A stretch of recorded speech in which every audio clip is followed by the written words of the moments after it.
This week we've been able to revisit the portfolios in terms of the stories that we're running within portfolios, within stocks, as we've firstly seen macroeconomic data or policy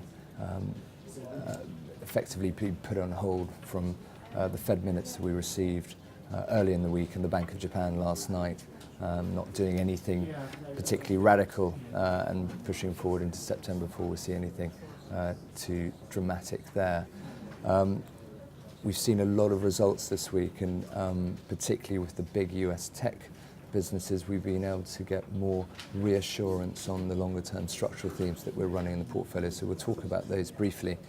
And we've had a number of the UK domestic stocks report this week, so we're getting a sense of how they feel post-Brexit. In terms of the longer term structural themes that we're running, we saw very good numbers from Amazon, Alphabet and Facebook this week, and that reinforces our conviction in the following themes. Firstly, that traditional advertising is going online, and it's also at a faster rate going into mobile.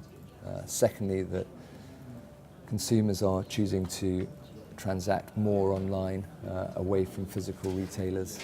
Thirdly, that corporate IT budgets are moving into the cloud. And fourthly, that we're seeing broadband ads and higher speed broadband pricing elasticity. So as a result, we remain very firmly of the belief that these themes have long-term traction, and we're getting growth, reliable growth at a very reasonable price.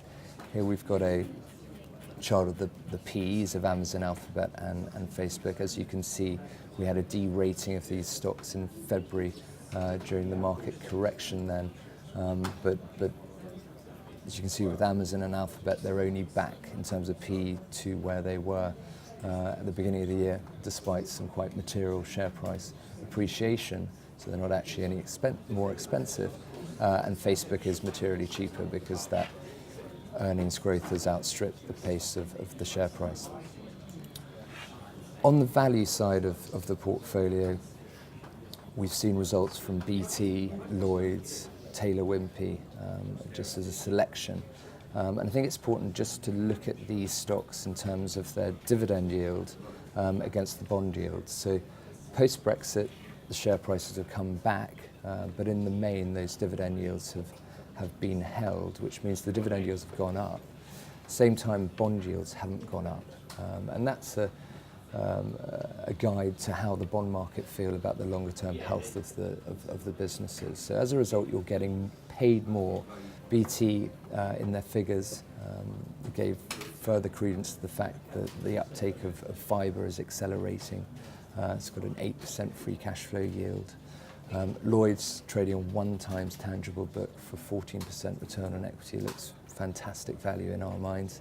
And Taylor Wimpey announced no noticeable change in their demand since Brexit, which was very reassuring, and the stock went higher on the back of that. Looking at the week ahead, again, it's an extremely busy week. Less of our names coming through, but we've got Direct Line, Travis Perkins, Intercontinental Hotels on Tuesday. We've got HSBC, TripAdvisor and Continental on Wednesday. We've got Hill & Smith, Church & Dwight on Thursday, and finally East Shore reporting on Friday. That's it from me. Thanks very much.